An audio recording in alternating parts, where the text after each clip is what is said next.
और हरियाणा में विधानसभा चुनाव हैं, ऐसे में सभी सियासी दलों ने अपनी अपनी कमर जो है वो पूर्ण रूप से कस ली है। नॉमिनेशंस भी जो हैं वो लगभग सभी कैंडिडेट्स द्वारा फाइल कर दिए गए हैं। 12 सितंबर नॉमिनेशन की आखिरी तारीख थी।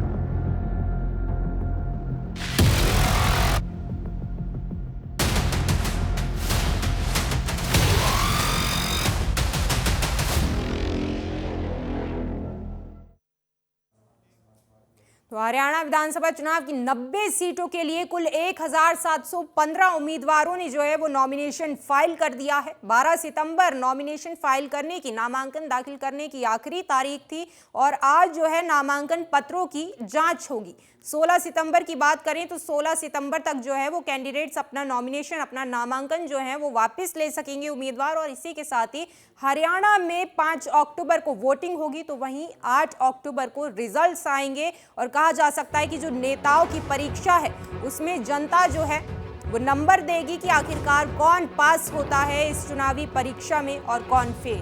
राज्य में पहली बार जो है वो 5 पार्टियां चुनाव लड़ रही हैं। इनमें कांग्रेस पार्टी शामिल है, बीजेपी शामिल है, जिनमें कि कहा जा सकता है कि मुख्य मुकाबला भी देखने को मिलेगा कांग्रेस बीजेपी के बीच। हालांकि इसमें जेजेपी, आईएनएलडी यानी कि इनेलो और आम आदमी पार्टी भी शामिल है।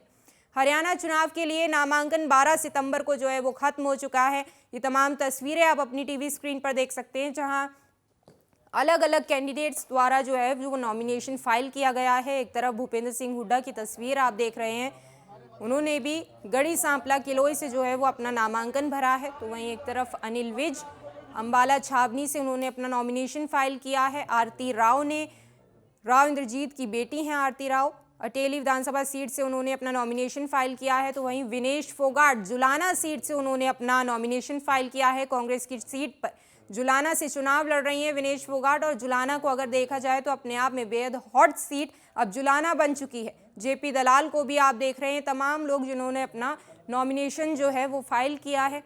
रणजीत सिंह चौटाला जो कि निर्दलीय उम्मीदवार के तौर पर चुनाव लड़ रहे हैं, इससे पहले भाजपा से टिकट चाह रहे थे, लेकिन टिकट ना मिलने पर उन्होंने निर्दलीय चुनाव लड़ने का फैसला लिया। हालांकि दिलचस्प तस्वीर यहाँ पर ये देखी जा सकती है कि दिग्विजय चौटाला जो हैं वो भी उनके साथ मौजूद हैं, और दिग्विजय चौटाला की तरफ से कहा गया है कि वो जो है समर्थन करेंगे एक दूसरे का।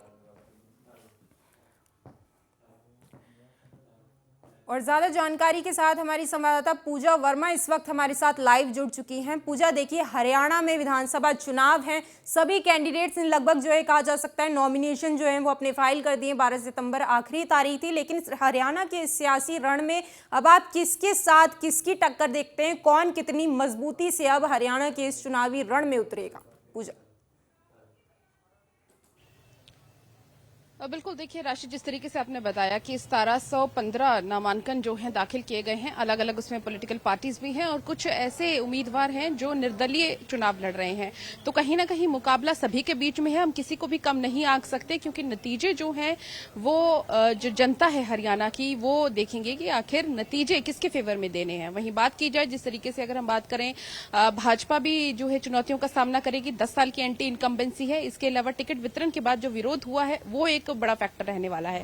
कांग्रेस की बात करें, भले ही 10 साल की जो बीजेपी सरकार है उसको लेकर कह रहे हैं कि बेरोजगारी बढ़ गई है, नशा बढ़ गया है, लॉ एंड ऑर्डर ठीक नहीं है, लेकिन इसके साथ उनके जो चुनौतियां हैं वो ये है कि जिस तरीके से उन्होंने भी टिकट वितरण किया, जो नाराजगियां हैं वो कहीं ना कहीं उनके लिए चुनौती हो सकती है। और कैंडिडेट के खिलाफ जिस तरीके से उन्होंने कैंडिडेट उतारे हैं, सियासी गलियारों में बहुत सारी चर्चाएं हैं उसको लेकर कि कई जगहों पर ऐसे कैंडिडेट हैं जिनका सर्वे में नाम था लेकिन वो नाम शामिल नहीं हुआ है।